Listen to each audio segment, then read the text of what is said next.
wabarakatuh. Waalaikumsalam.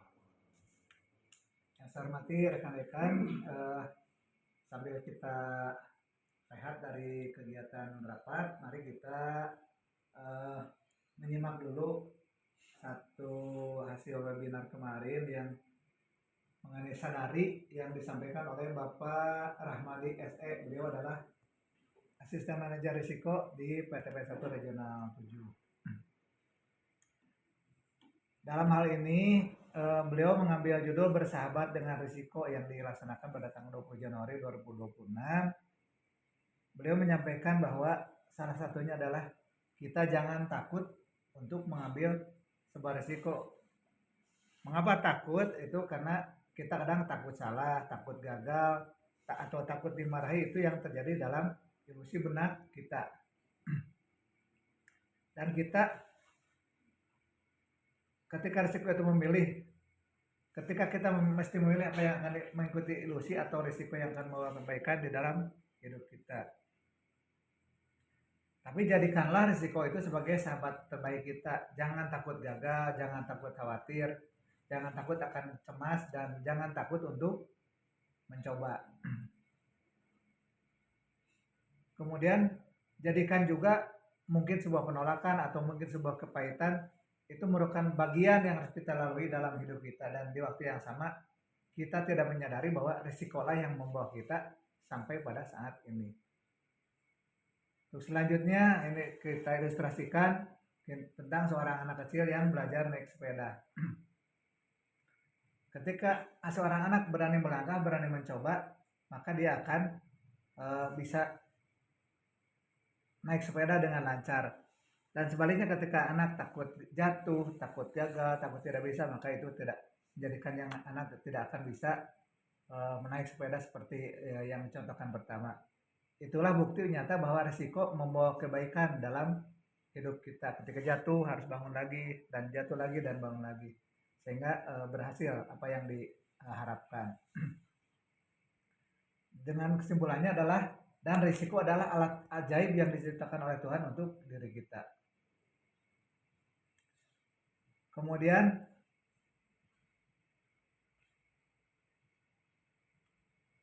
apa definisi risiko menurut ISO 31000 tahun 2018? Risiko adalah suatu ketidakpastian yang dapat mempengaruhi sasaran.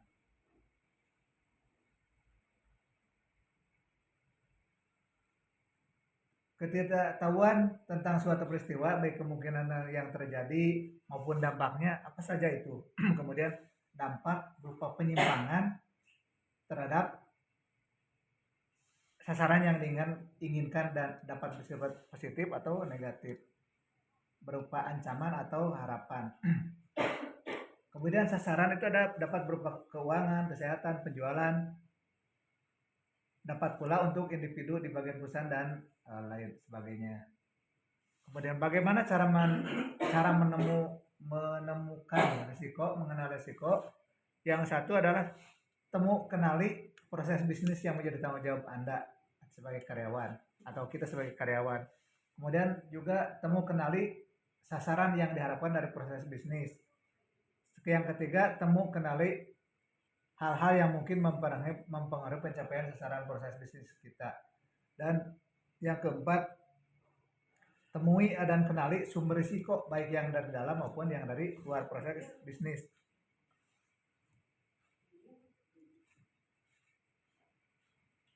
Untuk selanjutnya, mengidentifikasi risiko. Yang pertama adalah lakukan identifikasi atas potensi yang akan terjadi, kemudian akan mempengaruhi pencapaian tujuan kita. Selanjutnya untuk mengenalinya adalah harus seluruh potensi risiko yang melekat atau inherent pada setiap aktivitas bisnis perusahaan. Kata kuncinya ada 3, yaitu sasaran dan tujuan.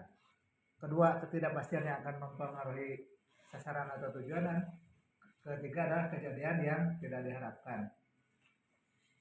Seperti yang diilustrasikan di sini bahwa kita punya rencana, kemudian di sini ada tujuan, tapi di satu sisi ada penyimpangan yang akan mempengaruhi pada hasil yang akan kita dapatkan.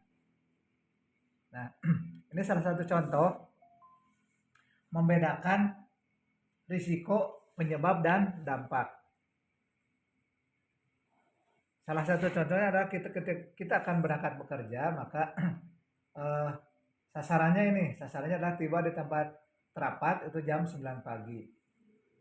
Nah, prosesnya adalah satu, bangun pagi jam 5, naik taksi ke stasiun kereta jam 8. Naik kereta sampai di tujuan jam 8.45. Dan dari stasiun ke tempat rapat tiba jam 8.55 karena acara akan dimulai jam 9. Ketika kita bangun pagi ada risiko, yaitu risikonya adalah telat bangun. Ketika naik taksi risikonya adalah taksi telat jemput. Ketika kita naik kereta risikonya adalah perjalanan tertunda. Kemudian ketika berjalan dari stasiun ke tempat rapat adalah risikonya adalah mesti ambil jalan yang lebih panjang.